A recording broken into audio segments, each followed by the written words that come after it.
This week on Chicago Beer Pass, Nick and I talk about the Big Hugs release at Half Acre, and we get hard with hard cider and hard craft sodas. All that and more on this week's episode.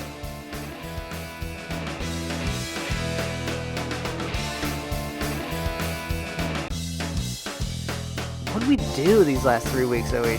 What'd you make it to? Yeah, because, you get a cork popped out, boop, it flies like fucking 10 feet. We're like, yeah, let's do it. The legend, Mr. Pete Crowley. I love Pete Crowley, man. How's that beer? It's what you think it is. It'll be like the stuff you hear. You ever go to, every time you go to Floyd's, all the music sounds like this. Raw, raw, raw.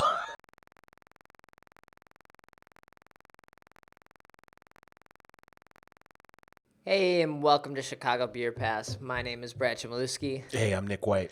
And if you've never listened to this show, I'd be surprised because we're pretty amazing. It's pretty much the number one podcast in the city. Yeah, I think so. I don't know that many podcasts in the city, but I'm pretty sure this is number one. Definitely number one for guys drinking beer in an office. But yeah, that's sort of what we do on the podcast. We drink some beer, we talk about all the events we went to last week, as well as inform you of the events that are happening this week that you should be checking out. We do our best to dig up what we can find on the internet and some things that are happening. Sometimes it's light, especially around the holidays like this week. I know we had trouble even making it to some things, and then coming up this week, it's a little light. But really fun. If you've been listening for a while, thanks for joining us. Hopefully you've been able to make it to some of these events as well and checked out and, said hi to us. We love running into people and saying how much they like the show. Feels good. Yeah. Does feel good. Feels like we're doing God's work, right? We're doing the Lord's work. But we're always drinking on this show. Usually local beer. But we're also starting off this episode. I was like, we're going to drink some Big Hugs vanilla, but we need like a kickoff beer. And then, let's start with a 9% IPA. Let's get right to it, man. I'm in my happy place. Yeah. So kudos to you on the selection, man. We got the Stone Enjoy By IPA. Now, they rolled out this whole Enjoy By concept maybe I think last year was the first time I saw it. And I tell you, it's pretty brilliant, man. Yeah. They're basically saying, hey, enjoy by, and they slap a date on it. And then they're saying, hey, don't waste any time. Drink this beer as soon as you see it. Right. And it forces them to make more of it once it's gone. And then you feel like, oh, crap, I got to drink this fast. It's really smart, man. I don't know if they're still doing it, but in the beginning, they would have a contest and they would vote. And then the city with the most votes got the beer. Okay. So Cleveland and Chicago and Atlanta, and Chicago would win kind of thing. Okay. They probably just roll through the accounts that are like, yeah, this account drinks all of this. We get the less beer sent back at this account because we're drinking the 12, 25, 15. That date's going to come by and a restaurant or bar or liquor store's going to be like, here you go, take your beer back. And then they're stuck with it. Yeah. Great concept from Stone. And then they started in the mid-'90s, so they're really one of the grandfathers with that aggressive IPA style. Endless IPAs from those guys. All of them really, really fantastic. So. But we don't want to focus on California beer here. This is a Chicago Beer Pass. Yeah, so that was the warm-up. This is the warm-up beer. I'm still halfway through because it is opening, a 9%. Opening act right here. Got a little more to go through. But we have another big boy here. We got the vanilla Big Hugs. Yeah, now Big Hugs, the annual Imperial Stout from Half Acre. Yeah. Now this is the first year they've done a variant, right? Yeah, this is the first time. I made it up there. I'll probably spill into some of this here, but they said this was the first year they did it because they had the space. They opened up the new facility, and so a lot of the tanks and the bottling line, all that stuff got moved to the new place, so they can do barrels now. There you go. They even said they're gonna have some sours, other barrel stuff, a lot of just room for fun times. Yeah. They are definitely, I would say, they're neck and neck with Revolution for that hometown brewery crown. As far as the breweries that people in Chicago get most excited about, Half Acre's near the top of the list. Yeah, I think the three are probably Half Acre, Rev, and Pipeworks. Yeah, I would not disagree with that. And then Goose to a degree. Yeah, to an extent. But yeah, whatever Half Acre does, man, lines and people go nuts. And, they always do it well. So let's should we pour some of this out? Yeah, for sure. So how was your Big Hugs Day, man? So Big Hugs Day, I got up there about 9:30, which I believe is the same time I got up there kind of last year. Yeah. Line was nuts this year. It was way longer. El Nino was out. It was so warm that day. Oh, yeah, that was like when it was like 60 degrees that day. Yeah. Yeah. So it was a nice day. So it was not surprising there was a lot more people out there. So probably double the distance I was in line last time. Like I was right by the alley last year, and then so pretty far back this time. El Nino, man, Spanish for the Nino. So, but they opened at 11 o'clock. Yeah. So hour and a half, hanging out in line, Dark Matters, handing out coffee. There you go. Coming around, so that's nice. Yeah. And then when you got closer into the brewery, Half Acre Kitchen was going. They were handing out grilled cheese and soup. No kidding. Yeah, so samples of the kitchen. So they got to wait. So is this at the new space then? Yeah. Or- okay. All right. So the kitchen's up and going there. So you can go there and get food now. They're not fucking around. I just assumed it'd be a lot longer than now. But Yeah. it sounds like it's almost ready to go. The kitchen there. Yeah. The whole thing, like the new brew house. Yeah, the new brew house. I feel like they said like maybe late spring. Okay. We'll be able to Right. have the kitchen and everything open there. But yeah, grilled cheeses, and then they're getting samples of Big Hugs, vanilla Big Hugs, and maple Big Hugs on nitro. Really? Yeah, That sounds good. yeah, that was pretty tasty. But yeah, a lot of people turned out. You could buy 2 bottles of vanilla. Yeah. And then 4 bottles of regular Big Hugs. I bought 2 and 2. Yeah. I always end up with like too much Big Hugs, even though I love the beer. It's just like I sit on it and then the coffee falls out. And yeah, it's kind of disappointing there when you hold on to it. Yeah, And I hear then I bought a bag of the coffee infused Big Hugs. So it was coffee that had Big Hugs added to the green beans. Really? And then they roast. Yeah, there was crazy process. Jesse from Dark Matter explained it all to me. Yeah. And I was a few Big Hug samples in, and I was kind of like, whew, this is science stuff. I was like, I'm not following all what he's saying here, but I think they did a post, and you can definitely message him on Twitter or email him, and he would explain it to you. But it's a pretty cool concept. I have the bag here. I haven't cracked into it yet. They are the coffee roaster of choice for breweries. Yeah. In Chicago, for sure. Yeah. Yeah, because they love beverages. And Yeah. so they do very interesting things with their beverages and everything. Yeah. That sounds cool, man. Now, did the vanilla, the we always love the label, right? Yeah. Now, did the vanilla have the same label as the original Big Hugs? 'Cause I'm looking at- No, it's a different. They were both different labels. Okay, cool. So yeah, and again, this peel concept. So we Have you peeled one it. yet? I took the peek. Okay, You can peel it there. Should if we you peel want. it? Yeah, go All right, let's ahead. peel it. I think the other one also has a peel. So this is a fun thing because you yeah. could stick up the label somewhere. I think we were talking about the arcade beers, like the comic strips. Like if we could Yeah. peel those, that'd be awesome. Oh, and then it reveals like now that we got the video now. We've got like a really big vanilla bean and whatnot up there. Yeah, a little vanilla bean leaf and you everything. go. So pretty cool. What do you think of the Big Hugs? Vanilla. I like Big Hugs, and it just tickles you with vanilla. You know, it's not overwhelming with vanilla, which I like. Right. It's definitely a nice spin on the original. Yeah, I have a bottle here of the regular too, but I felt like the vanilla was so great to open here on the show because it's unique, it's different, it's the first time they're doing it. Yeah, man, nice and creamy. Wow. And it's fantastic. Good Yeah, stuff. and so I think they clock in at, is it around 10%? So just a little more than this Enjoy By Yeah. even. So Yeah. yeah, I like this beer. Saw a lot of people there, good turnout. Yeah, always a friendly crowd there. Yeah. People aren't drinking in line like other festivals. Like people are pretty Right. civilized. Like Yeah. it's also super early in People the act morning. like they got some sense when they Yeah, they go got to some Half sense. Yeah, ran into Phil. Oh, yeah. Small bar Phil. Acre. Who's It's now Half Acre Phil. yeah. Yeah, he's like their lead sales guy, I think, right? Something like that. Yeah, something like that. I know he's Raj's boss, basically. Oh, in the, really? Like the command chain or whatever that is. Okay. I didn't see Raj there. No. Saw Gabriel, saw Matt.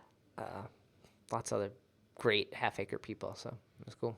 They're good guys, man. Oh, And then they were given a taste of, was it coffee Abraxas? okay. Whew. Yeah. That was where it's at. That's like a Mexican chocolate cake. Yeah. Like a 10% Mexican chocolate cake. That was good. Yeah, that's a great beer, man. But where were you, man? You weren't there. I know, man. I was in the bed, not doing much, just just laying low. Okay. Yeah. I went to a couple events this week, not as cool, but and not even really beer centric. They were more like hard cider and hard soda based events are the two that I went to. Okay. So you went hard. I went hard. I went hard. So there's the Miller Coors crew, they have all these other brands that they focus on every once in a while, right? So Smith and Forge Hard Cider is one, and then Henry's Hard Soda is the other. So we went to Dinosaur Barbecue. Okay. Which is you've been to Dinosaur, right? I have. It's over there by Whole Foods and Exactly. VIPs. Yeah, and Joe's on weed. Yeah, whatever. There's an off-track betting. Is there? It looks like a sweet off-track betting, like part of Joe's on weed. I might have to check that out in the summer. It looks like they have a roof. Yeah, so this is all basically right off North Ave. Yeah. And then It's a weird spot back there. It is. It's different. So they had this event where you could get a shave. The State Street barbers were there giving haircuts and beard trims. Okay. And then this is all in the upstairs space at Dinosaur. So Dinosaur apparently's got 4 or 5 locations nationwide. And then you could Okay. you can enjoy Dinosaur Barbecue, and then you could also have this cider, Smith and Forge. So I'm like, well, what the hell is Smith and Forge? What's that about? And they're like, well, Smith refers to blacksmith, and then Forge refers to the forging steel. Okay. And they were just kind of trying to pay tribute to the industrial age of the late 1800s, where a lot of these buildings were being erected. Right. And, Trying to really show how hard they are. Yeah. Right. I think that's what it means, like blacksmith and Yeah, and they were saying, steel, and according hard. to them, they were saying, hey, this was a really popular time for cider as well. This is when cider, the initial boom in America for cider. Really? Yeah, that's what it was. It was a little disconnected for me, but that's the story. That's Yeah, what I they were don't telling me. know the cider history. I think that would be fun. Yeah. Story to hear from Virtue or Curious something. to know more. Yeah, so I ran into Colleen was her name. She was actually, remember when we did this? We did the podcast at Miller Coors. We did with Lisa. So one of the ladies there was at this event. Oh, cool. Yeah, so we chatted for a little bit, and this is a rollout they're trying to do in New York, LA, and Chicago. Okay. Yeah, just have a cool event where people come out, get a haircut. It's kind of weird. You go get your beard trimmed. You get some barbecue. You get some and barbecue. some cider. And then you get some cider. Yeah. All right. Take a bath. And then the next one's gonna include And more. and more. There's always and more. So I went to that, and then Henry's Hard Soda is another one of their brands. Okay. And this was at Henry's Swing Club in River North. So Henry's Hard Soda is apparently a soda company that started in 1856 from the Pacific Northwest, and they've always been on the Miller Coors roster, but I think it hasn't really found its niche yet. This is actually the first time I've ever heard of it. Oh, okay. Henry's Hard Soda. So this is a 4.2% soda. They're rolling out a ginger ale and an orange. And to be honest with you, I mean, it's a little bit too much for me. I'm not really the cider. I think sweet. It's way too sweet for me. I thought the cider was fantastic. The cider you could drink straight from the can. The cider actually went very well with the barbecue. What was the cider like? If you Smith and Forge, it's a pretty standard cider brand. Yeah, I'd put it I wouldn't say Angry Orchard. Yeah, I'd say maybe a little bit better. Crispin. A little bit above Angry Orchard, below Crispin. Okay. I think Crispin's fan. I like Crispin a lot. Okay. Yeah. And then there's a cider, not the cider, but the hard soda, which is 4.2%. And that's something you would drink if you're if you've got a good night already going, right? And you just want to extend your night. And, without having too much to drink, then you'd have one of these sodas. Then you'd have a soda. Then you'd have one of these sodas. I had to have mine on ice with a lime. Okay. Do you feel like it's almost a dare? You got what was the thing where people would hide, just smearing off ice, you get iced? Oh yeah, my buddy was saying that it reminded him of Zima. The ginger ale one was dude, okay, this is the return of Zima. This is the R. Kelly remix, the 2015 R. Kelly remix of Zima. Yeah, I thought Zima. that was pretty funny.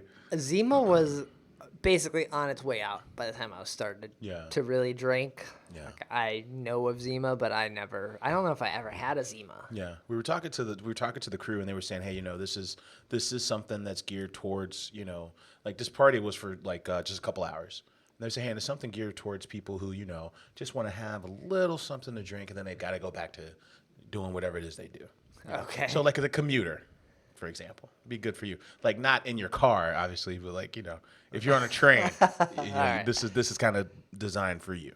Okay. You have like a soda or Okay. Yeah, have a soda or two. Interesting. Yeah. So I would say the Smith & Forge was a little more interesting than the hard cider. Okay. Or the hard soda. Hard soda. Yeah. Okay. So, and then one more event, man. I hung out with Schlafly, man. So Schlafly's a brewery in St. Louis that's about 25 years old now, actually. Yeah, they And are. you can find Schlafly stuff around here. Mm-hmm. They make a really good, is it a pumpkin beer? Yeah, their pumpkin lager, and then they got their pale ale's pretty good, and then apparently they've got like 4 or 5 year rounds, and then they're introducing in January their grapefruit IPA and their white lager. So the white lager has orange peel and coriander in it, almost like a wit. So the grapefruit IPA is like a sculpin. Yeah, a lot, and they really focus on Old German style. So their interpretation of it is a lot cleaner than Sculpin. Sculpin's gonna be, you know what I mean? It's aggressive. Yes, it's a mean fish, man. Yeah, is that what it is? That was Sculpin. I know there's a fish on the can. Sculpin's a can. They're all fish. Yeah. But I don't know anything about sculpin. I'm not a fisherman. Yeah. So those guys were in town, and they were. I'm gonna do like a full story, and I got some good audio notes. But they were saying they were the first brewery in St. Louis post-Prohibition. Okay. And how they they've got some beers on the East Coast because some of them went to school in New England, and then they wanted to have their beer out there. So they were the post-Prohibition. So it was before, or like what? Budweiser wasn't back up and running yet, or the first craft. Okay. Brewery. Yeah. All right. Like before Budweiser. No. Yeah, like I don't think ever left. So I'm pretty sure they were making stuff. Yeah, they were the first craft brewery post-Prohibition in St. Louis. Okay. Yeah, and then so back then he said back in 1994, there were 312 breweries, 312 craft breweries In '94. in '94. Wow. Now we're looking at 4,000 plus in That's 2015. Yeah. No wonder I can't keep up with everything that happens too and comes much. out, right? It's too much, man. Yeah. So they were pretty cool guys, man. They were just talking about the craft beer scene in St. Louis and how they just want to sell beer in Chicago because it's their biggest neighbor. Yeah. And they're rolling with Lakeshore Beverage. Oh, cool. And we got a chance to sample out a couple of their beers and just talk to them a little bit. Nice. Yeah. Okay. So that's all I went to. Yeah. All right. Sounds pretty good. I've always liked Schlafly. I went to the brew pub down there. Have you ever been? No, I saw photos that day. They said that part of Escape from New York with Kirk Douglas was filmed in their brew house. Oh, really? Okay. Yeah. Weird. The brew pub's pretty nice. It's kind of like a classic brew pub-y kind of, Yeah. It has like a rock bottom kind of vibe because it's like pretzels and patty melts and like nothing. But the beer's good. It was packed a couple times I've been there. So Yeah. I like what he was saying about how he's like, hey, we understand we live in the same town as Budweiser, but it's like, but people's tastes are changing, and even though they can coexist in a space with Budweiser, and there's no tension because they know that people want different flavors. They want clean, classic styles in different flavors. And when you're a company as big as those guys, they're not necessarily interested in providing that. They don't care about that as much. Right. They want to roll out that lager. They care about it because they're shutting them down, but yeah, that's true. Pushing them out. Yeah, they're shutting them down, pushing them out, buying them. But they were saying like, hey, it doesn't really intimidate them that they're in a town with a crew like Budweiser because they know that people want to support small businesses. Right. Yeah, that's always a good thing, especially in a town like that where I think we support Goose Island here, especially because we have so many friends there. Yeah. And I think if you lived and grew up in St. Louis, you might be like, yeah, Budweiser is a huge company, but they're from here. Like I like their stuff. I like their vibe, maybe. You look at them differently. Yeah, but you want to support your local breweries too, just like we do on the show. We're drinking Half Acre and Rev and Temperance and all that stuff. So That'll be cool. I know Schlafly and Urban Chestnut being here, all making great beers. Yeah, and then I saw it when I heard them talk, and I tried their beers. There are some similarities between just like an appreciation for old German style beers between Schlafly and Urban Chestnut. Okay. Do you think that comes from being in St. Louis with Budweiser and just the heritage, maybe? Yeah, I mean it's a shadow that you can't ignore. You know, it's the largest brewery in America, and they're in your backyard. Yeah. Right. So I think so. Right, because the breweries here in Chicago, they're not necessarily like, we're going back to traditional ale, like this style. Like we have Off Color that's like, oh, we want to revitalize some of these old styles. Yeah, but styles that almost died, styles that you never heard of. They want to make those. Or you look at the crew like Pipeworks, and then every week, like literally their first year out, they made like 50 different beers. Right, so they want to do new stuff. So Chicago's a very, I guess, forward-thinking beer city rather than like a not necessarily appreciation of. I don't want to say that because you do have breweries that make fantastic style, like Metro and even Goose with their English IPA. Yeah, we're more excited about. I mean, of course, we obviously, we get all these beers that come from around the country, and that do a good job here. It's volume-wise, sales-wise, but we have an appreciation for creative beers here, Right. and I don't know if that's the same everywhere. Well, I know on West Coast you have those IPAs, but you can only drink so many IPAs, right? Yeah. But definitely, man, so many great beers happening, and new ones coming to Chicago every time. I think it's fun when, even though Schlafly's been here, that they're coming even more here, and Lakeshore does a great job of like pushing brands out. Lakeshore's got Lakeshore would be Sweetwater, Urban Chestnut, Brooklyn Brewery, and now Schlafly. Yeah. Just to name a few. Just a few. That portfolio is giant. So I think they do a good job of promoting those brands and doing events. So yeah, it was fun. Keep an eye out. Definitely try their beer if you can, because it's always good. It's the reason they come to Chicago, because the Grapefruit IPA was really nice. Okay. It was really nice. Yeah. Get it, get the glass, put your hand, fill it halfway, put your hand over it, swirl it around, and then these hops just explode when you do that. Was it like a 5% grapefruit? Yeah, it was more like 6. Okay, so Yeah, pretty. It's not a Radler. It's it's not a Radler. Yeah, yeah. Okay. It's like hand zested grapefruit. Yeah. Okay, nice. All right, not a bad week of events happening. Should we look forward on? Man, it's Christmas. Like what? A week? Yeah, Christmas is next week. A week and a day. Yeah. We should be back with another episode before Christmas. Right on. We may be light on the events because, man, I got to do all that shopping. I got to wrap. I got to shop. Really, I just ordered from Amazon. But anyway, so what do we have coming up this week? Right on. Let's slide right into it, man. On Thursday, there's a Meet the Cider Maker event at Beguile Brewing. Beguile is debuting their cidery concept, Broken Nose Cider Company. Yeah. So there's a Q&A from 7 to 9. They'll have samples of the cider, and then you can also hang out with the Beguile guys. Yeah. So they got their cider license earlier this year. Wine and spirits license, I think, is what it officially is. Okay. Yeah. So that's Thursday. So Kevin's brother is a cidery or ciderer. Yeah, he's a cider bro. Cider bro in what, Portland or Oregon? Yeah. So that's probably where he got the inspiration from, right? Okay. Yeah. So that's Thursday, and that's Thursday the 17th. And then Friday, December 18th, Revolution. They're doing a dark side tapping at Flo and Santos. Now, if you've never been to Flo and Santos, man, it's in South Loop. It's a pizza joint. Yeah. It's like this Italian-Polish hybrid pizza joint. They have a really good, I don't want to say pierogi pizza, but it was like a sauerkraut and sausage pizza. Yeah. Their stuff's really good. They have pierogies. Have pierogies, and they've got pizza. And, they said they use in their sauce to make it sweet, they use carrots.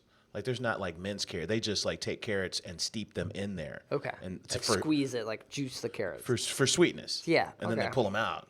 But that's their unique spin on tomato sauce. Oh, neat. Okay. It's pretty good. And you know what? There's a tour called the Chicago Pizza Tour. Yeah. And that's when I discovered this place. Yeah. And it's not as overwhelming as it sounds. You go to 5 pizzerias, but it's so spread out that it actually works. Okay. And it ends at Flo and Santos. See, a buddy there had a going away party at Flo and Santos, and I was Yeah. like, man, Polish pizza, like this just sounds like, Right. come on, I'm Polish, like, other people make pizza better. Like, I'm just gonna say it, like, Right. we don't. It's good. We can't make it. Polish people are like, whatever. Yeah. We'll eat someone else's. Right.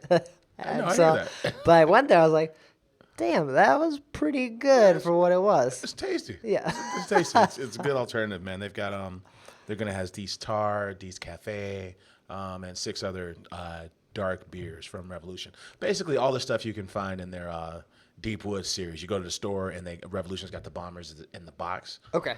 A lot of those beers will be on tap this night. Oh, cool. So, Okay. Yeah, that's Friday. And then we'll go right into Saturday, man. Saturday the 17th, right? 19th. 19th. Saturday the 19th, man. Temperance is 2 years old already. Whoa. Yeah, Okay. that was quick, man. Temperance up in Evanston is having their 2-year anniversary party. It starts at 2 p.m. They're going to have food trucks, DJs, a lot of barrel-aged beers going down at Temperance. Man, we went up there. Man, we had to have gone up there about a year ago. Yeah, that sounds about right. Maybe a year and a half even. Yeah, that's when they were doing whatever their pineapple beer was. Yeah, that was the first release of the Beechwood Blonde. We did some shotgunning up there that day. Did some shotgun. That was when we did the audio on this show and then the Hobcast filmed. Yeah. That was a pretty cool day actually. It was a throwdown, double episode. We need to do that again for something else. Yeah, right. Like that's a good destination brewery. It's not terribly far. Uh-huh.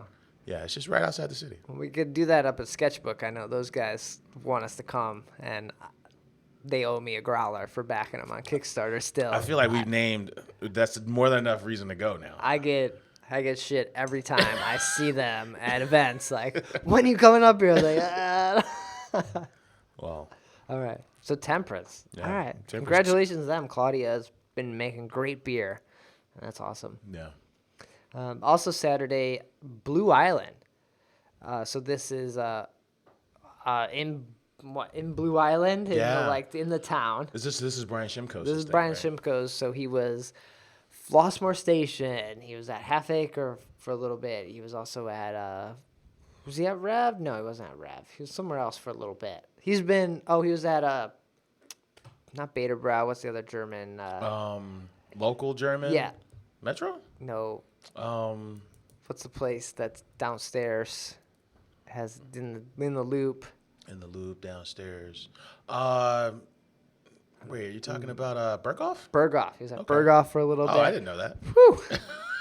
This guy, yeah. This guy has been around. He's been making great beer for a long time. Yeah. I know his stouts and his releases at Flossmoor Station I think it made it a place for people to go to because, truthfully, you don't hear a lot of people talking about Flossmoor Station these days. No, So- and in the early 2000s, that was like a breeding ground for like amazing Right. talent.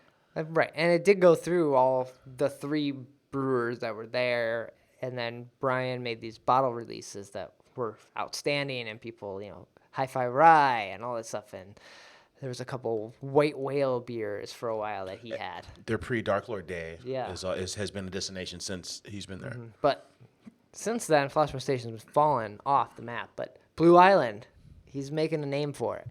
So this is his Imperial Stout bottle release on Saturday.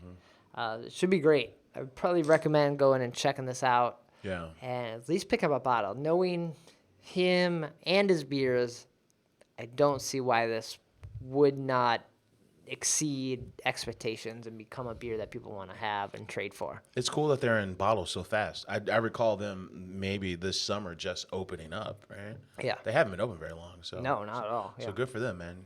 Yeah, keep it rolling. Yes. Don't get lost in the shuffle. Open the place, start making bottles. Right. And it also says expect the barrel aged version sometime in 2016. There you go. Well, exciting. Right on. Anything else on Saturday or even before Christmas here? No, that's all I got. Man, what are we gonna do on this Christmas episode? We're gonna come up with something fun. We got to come up with something fun. I got some ideas. You got some ideas. Yeah, All I'm right. gonna put in some work. I got 7 days. You got 7 days. Put in some 6 days because we recorded going on Tuesdays. Right. Maybe it should just be 8 days for Hanukkah. Wait, Hanukkah is over, I think, right? It's over. So I got some ideas. We're gonna try to have something special for the Christmas episode. Oh, I think it's gonna be awesome. good. If it falls into place, it'll be good. Oh, damn. Okay. So we usually close out the show with some beer news. What do we got happening right now? We got a couple items in the news, man. We'll keep it short and sweet. Goose Island Green Line is apparently, you've seen this, right? It's going to cans.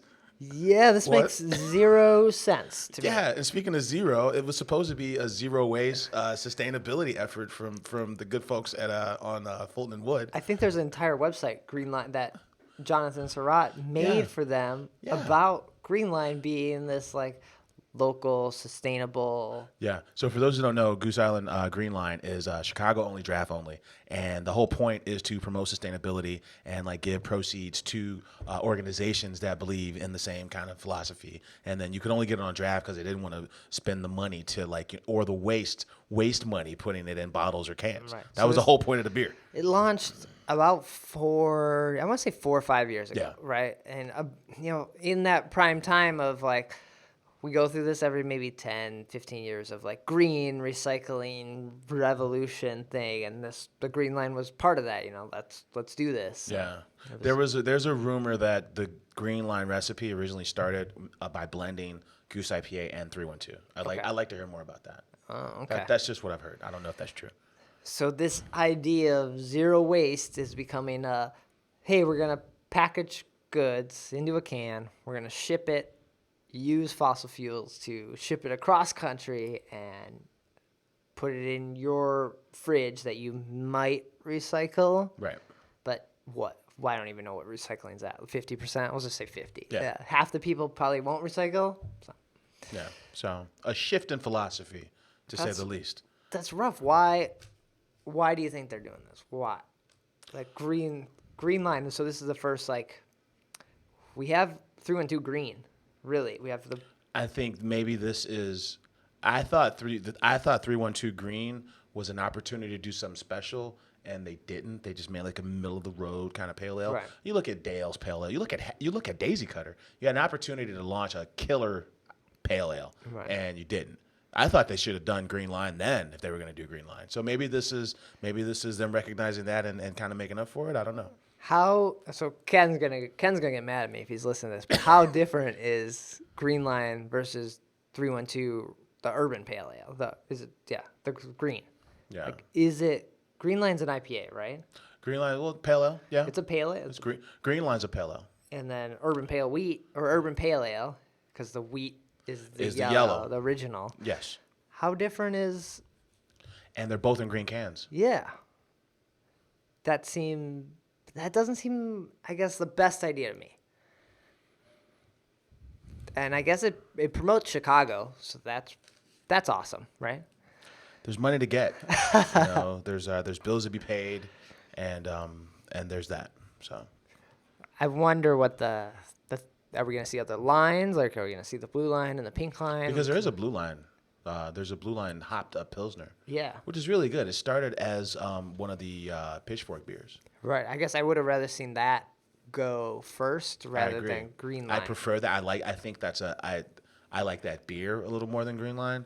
And then I think it would have been cooler because now you're coming out with a blue line instead of like another green can. Right. Because I feel like other 312s are gonna come.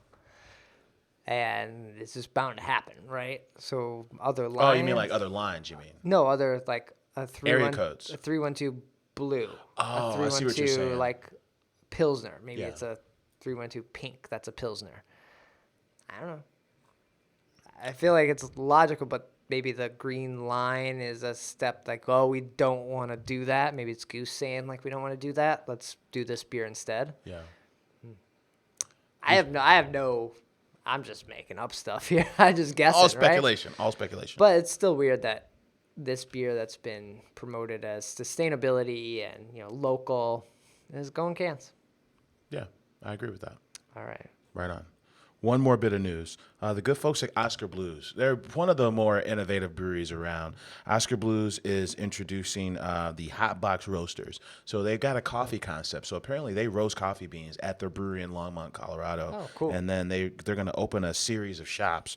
There's going to be coffee, donuts, and craft beer. So what they're going to do is offer you the chance to buy those items at their coffee roaster hot box. And then they're also going to have roasted coffee beans that they're going to sell in crowlers. And the crowlers, I think it might be their creation. I know if you go to places like Dry Hop, there's this machine that cranks out the crowler. Yeah. Basically, like a can version of the growler. And Oscar Blues sells those for like $3,000 a pop. Oh, wow. Yeah. Okay. I tell you, man, the Great American Beer Fest in Denver every year, the coolest thing I've done in the 2 years I've been in Denver was gone on there, what they call the Oscar Blues Ordeal. So Oscar Blues, a lot of people don't know, it was a chain of restaurants before it became a brewery. So there's one is like a taco and bike shop. The other's like a hamburger and milkshake shop. And then and they had that base, and then they start the brewery based on that. So when you go on the Oscar Blues Ordeal, you hit like 5 different spots. You hit the production brewery and you hit the experimental brewery. So I really like their style. I like what they do. And then their beer is fucking good. Yeah, man, I should like these guys even more. I like coffee, beer, and donuts. Yeah. I like tacos and beer. What was their other stop? And then they're biking. Oh, yeah, I bike all the time. This is why Yeah. this should be my brewery. I Yeah. should just, if I lived in Colorado, I feel like I'd be 100% behind. So I'm Oscar pretty sure Blues. I'm pretty sure we'll see this concept locally, but Hotbox Roasters is the name of the coffee company. So we've seen it with two brothers. Two Brothers has a roastery with their coffee. You see it in Moriano. I see it in Mariano's. That's the only place I see it. Okay. And then now Oscar Blues. Okay. Yeah. So Nice. that's it, man. That's it for news. That's exciting. So, yeah, great episode here. We did find a lot to talk about, even though there wasn't a lot of events happening. We were a bit uncertain in the pregame and the pre-show. As it gets close to the end of the year, it's hard. People are out of town. Events kind of slow down. There's lots of New Year's events. I know Peace always has their event. Peace is going to have one. Brewers Eve at Salvage One is going to happen again. Oh, that's right. A couple of fun. You went there last year. That was good. Yeah. Okay. That was good. I think Ken's band, the Hemispheres, are playing over at Bottom Lounge on New Year's. So he'll be over there for a minute. We'll mention some of these, I guess, maybe next week. Yeah. Unless we have a super special episode. I don't know. We might. But, Nick, if people want to find you, get in touch with you outside of the show, how can they do that? Right on, man. I'm on Twitter at Nicosio. And I'm on Twitter at BRAD. Chicago Beer Pass is on Twitter at Chicago Beer Pass.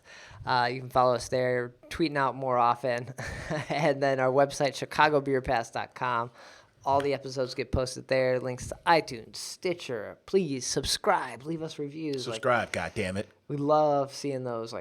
The more people that subscribe and leave reviews, the more we can do with the show, the more people listen, and the more, Chicago beer we can drink, I guess. This Big Hugs is legit, by the way. I'm very excited that I got to try this. Nice, yeah. And then we also on the website the video version. We're doing video with these episodes every week. I think for the past 2 months now, you've seen a video version go up. Yeah. Just testing it out, hoping you guys are liking it. Right now, it's really just a feed of the video, so we'll go from there if there's more. You get to see us drink and play with props and all that good stuff. So check that out. We'll maybe do more with the video, get some more graphics happening at some point. That's all at chicagobeerpass.com. And then the Facebook page, /Chicago Beer Pass. We share events, photos, fun stuff we go to over there. So check that out. And that'll do it for, I think this is episode 106. And the Imperial Pint holiday cheer glasses, they're a nice touch, Brad. Oh, thanks. Very nice. Getting festive in here. So cheers. Thanks for watching.